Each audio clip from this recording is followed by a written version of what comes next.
বন্ধুরা, কেমন আছো তোমরা সবাই? আশা করি তোমরা সবাই খুব ভালো আছো। তিথি কিচেনে তোমাদের সবাইকে স্বাগতম। আজকে আমি তোমাদের দেশি মুরগির কষা ঝাল করে দেখাবো। আর আমার এই ভিডিওটা যদি তোমাদের সবার ভালো লাগে তাহলে ভিডিওটা শেষে একটা লাইক করে দেবে। আর আমার রেসিপিটা কেমন হলো সেটা তোমরা কমেন্ট বক্সে লিখে দেবে। চলো তাহলে শুরু করা যাক আজকের দেশি মুরগির কষা ঝাল। প্রথমে আমি এখানে নিয়ে এনেছি মুরগির মাংস, পেঁয়াজ বাটা, রসুন, গোটা রসুন, আদা বাটা, আর আমি এখানে আলু নুন তেল দিয়ে হলুদ দিয়ে ভেজে রেখেছি।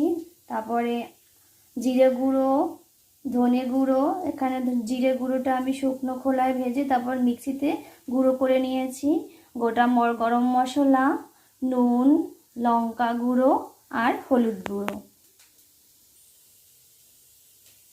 প্রথমে আমি গ্যাসে কড়াইটা বসিয়ে দিলাম, তারপরে গ্যাসটা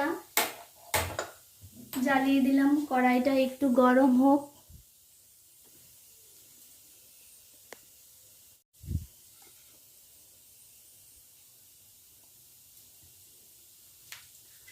তারপরে আমি এখানে সর্ষের তেল দিয়ে দিলাম। মাংস রান্না করতে গেলে সবসময় সর্ষের তেলটা দিলে খুব ভালো হয়। এখানে আমি গোটা জিরে দিয়ে দিলাম ফোড়নের জন্য।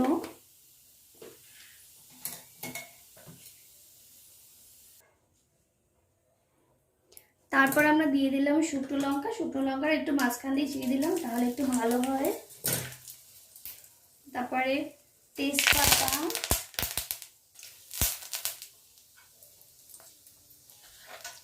এখন আমরা দিয়ে দেব পেঁয়াজ বাটা।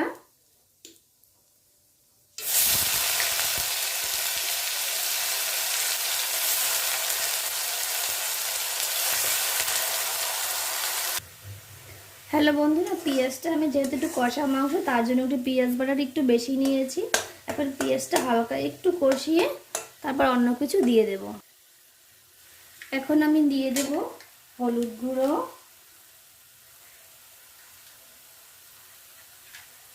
তারপর লঙ্কা গুঁড়ো। লঙ্কা গুঁড়োটা যে যার স্বাদ মতো দিয়ে নেবে, যে একটু ঝাল বেশি খেলে তাহলে লঙ্কা গুঁড়োটা একটু বেশি দিবে। তারপর ধনে গুঁড়ো,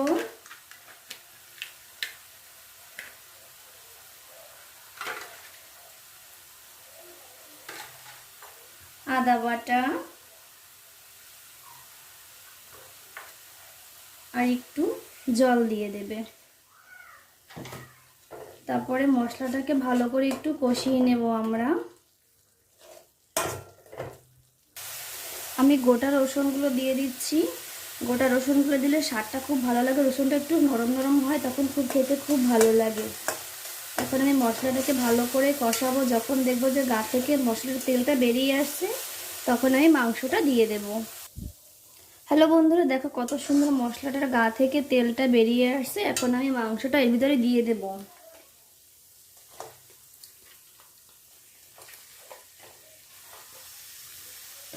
এখন আমি একটু ধীরে ধীরে দেব।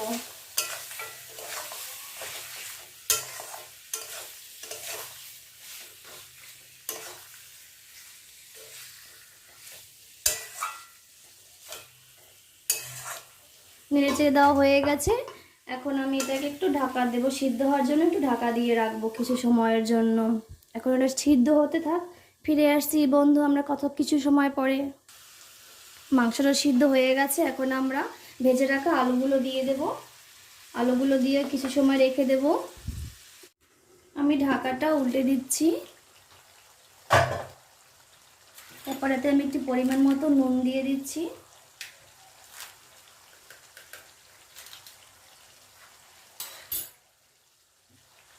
নুন দিয়ে একটু নাড়াচাড়া করবো।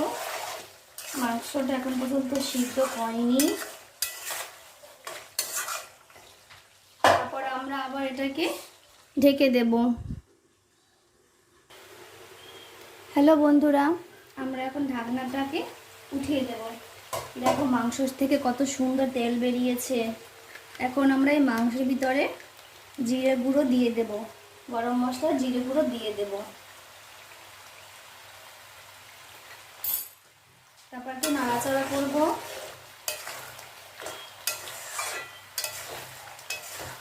দেখো কত সুন্দর হয়ে গেছে কষা কষা। ঝাল ঝাল মাংস।